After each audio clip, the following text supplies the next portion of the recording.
Lavinia Trevelyan, the spinster, lives all alone in a flat. She'd like to get married if only some chap asks her to church. She'd snap up the offer. Lavinia Trevelyan, the spinster, doesn't know why she's not wed, but the cause of her problem is easy to see. No style, no grace, no mystery. That's why she's so sad and lonely. That's why she's left on the shelf. 'Cause while other girls all wear fashionable clothes, she makes her dresses herself.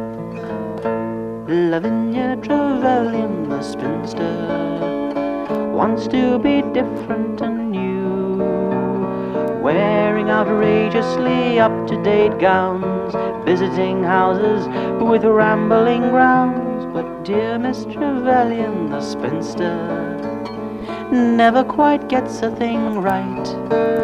Her waists are too high and her necks are too low. Buttons come off, metal zippers will show. That's why she's so sad and lonely. That's why she's left on the shelf. 'Cause while other girls all wear fashionable outfits, she makes her dresses herself.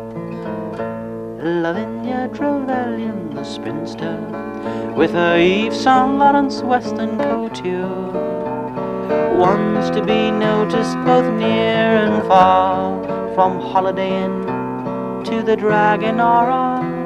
So Lavinia Trevelyan, the spinster, sits all alone in her flat. Her huddled, bespectacled figure is seen by the dim working light of her sewing machine. That's why she's so sad and lonely. That's why she's left on the shelf. 'Cause while other girls all wear fashionable clothes, she makes her dresses herself. Yes, she does. She makes her dresses herself.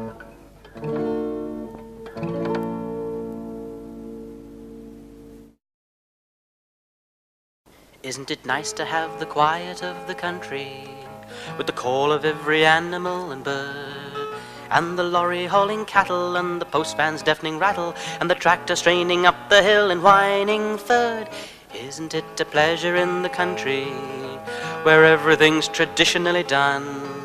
There's a craftsman, the thatcher, he scrambles up to patch a roof to nothing but the endless thud of Radio 1. It's not all cider with Rosie or a copywriter's scene. Oh, it's not just a sepia picture in a glossy magazine. It's nice to know the people in the country as they while their rustic lives away. Youths on Yamahamas and the sons of wealthy farmers and the barking dogs and foaming grog on market day. It's nice to hear the echoes of the country. At night the sports cars lonely scream. The vocal village tower tells the locals in the bar it's time to stagger home to the old mill stream. Oh, it's not all cider with Rosie or a copywriter scene. It's not just a sepia picture in a glossy magazine. Now if you've listened to A Small Country Living, we brought you sweat and grime and dirt and fear. But if you're still around and trying, we will all be back again another year. Oh, it's not all cider with Rosie, it's the way it's come to be. Though it's not just a sepia picture, it's home sweet home to me.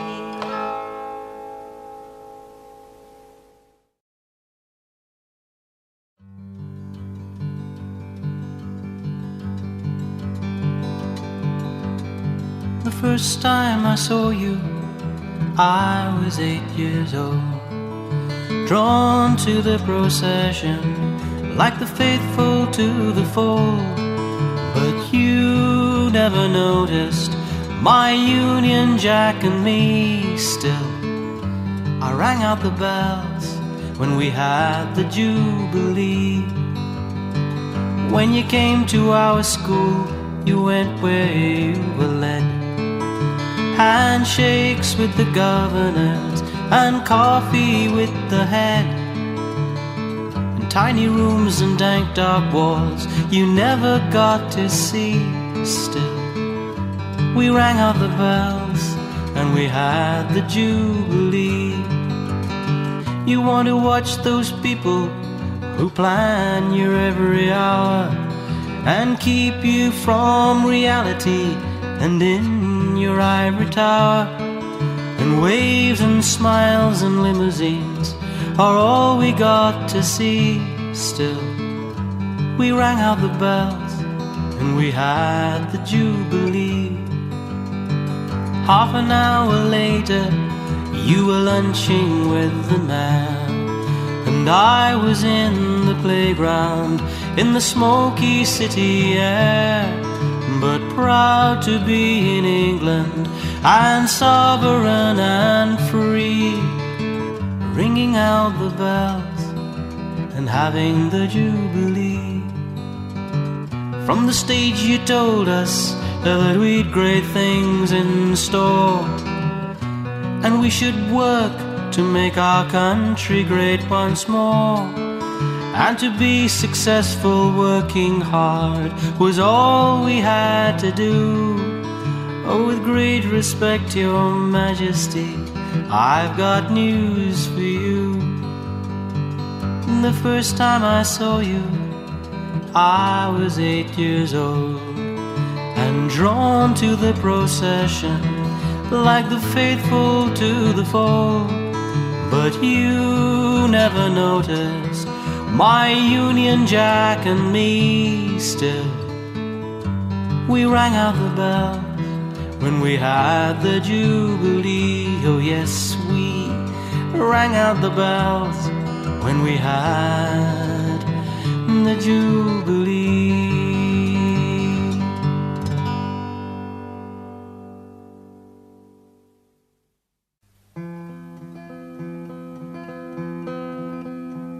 It's an English country morning without undue delay. Jason Stace, the ace reporters, up to face the day. All the world's a headline, and lest we should forget, oh, it hasn't really happened if it hasn't been recorded in the Bugle and Gazette. Jason Stace, the ace reporters, polishing his words, sharpening his adjectives and loosening his verbs. He's the mini Milton Schulman, the Alastair Burnett of the yokels, vocal, local, the Bugle and Gazette. He can fill a page with something when there's nothing much to say, or when he's forced he can unleash some nouveau riche cliché. His professional detachment isn't easily upset when he's working for the Bugle and Gazette. Jason Stace, the ace reporter's first upon the scene, tough, abrasive, quite persuasive, resolute and keen. With his pen, his pad, his pencil and his portable cassette, he's looking for a story for the Bugle and Gazette. The counsellor's companion, the college student's friend. When face to face with Stace the ace, the toughest villains bend. He says everything to everyone as anyone can get, as the ace and star reporter of the Bugle and Gazette. Perhaps one day he'll branch away, become the TV star, with the clipboard and a microphone, a fast and flashy car. He'll lean into the camera with his regular furrowed frown and say, Jason Stace, news at 10, Bedminster down. You see, no one wants to slave away for 10 or 15 years, 'cause being an ace reporter isn't all it first appears. It's really very boring interviewing the local vet for the back page of the Bugle and Gazette. And village dues in Dundry and the Filton First Aid Fair, a wedding in West Harptree or Weston-super-Mare, someone rustling cattle or a burgled maisonette, all given front page treatment in the Bugle and Gazette.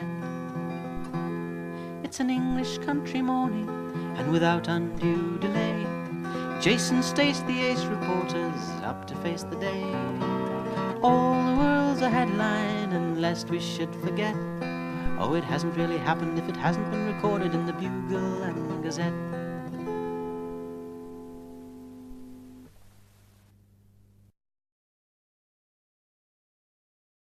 Hello, Weston. Great. The nuns of St. Cecilia's are out without a care. They're doing their weekly shopping in Weston-super-Mare. Inflation is the devil and the devil they must fight. But does the Mother Superior have to be so tight?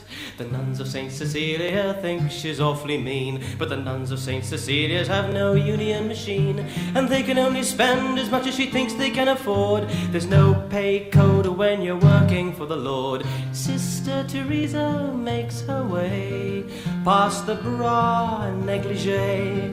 Sister Anne, who's older than her, calls her away. Poor old Mother Superior feels misunderstood. Economy and wage restraint is in the orders good, and Father McGuinness has promised a review, and it's then negotiations can renew.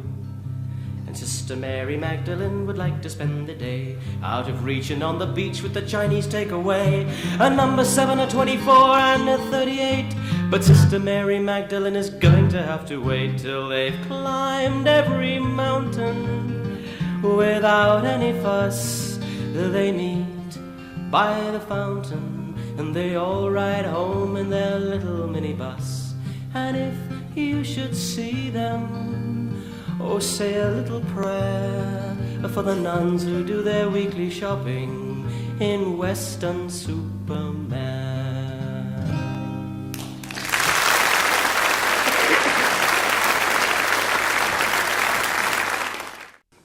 On Councillor McCafferty's 52nd birthday, he was very pleased with the presents he'd received. No one was offended at the holiday extended to McCafferty. And Councillor McCafferty is sitting on his conscience, rocking on a chair by an imitation fire. No patience with the jibes of favoured gifts and bribes has McCafferty.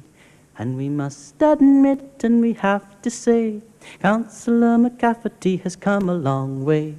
We must admit, and we have to say, Councillor McCafferty has come a long way. Councillor McCafferty's public reputation is the very essence of respectability. Politically deft, radical and left is McCafferty.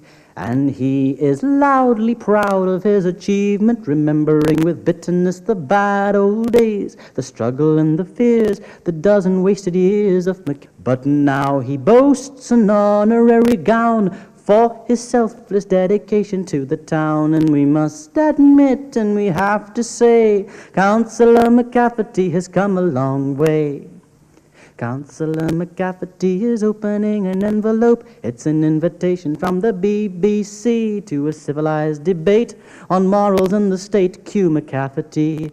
And with savage eloquence, common sense and fervor, he tells a million viewers the socialistic way of resolving situations. Congratulations, McCafferty. 'Cause it's rumored there and whispered here the possibility of honors in the brand new year. And we must admit, and we have to say, Councillor McCafferty has come a long way. There's an allegation in the local paper.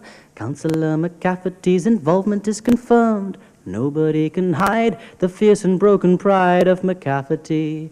But his friends all say that he isn't really evil. He has principles and standards of his own. It's just a pity that he went and kept the things they sent him on his birthday. And we must admit, and we have to say, that Councillor McCafferty came a long way. We must admit, and we have to say, Councillor McCafferty came a long way.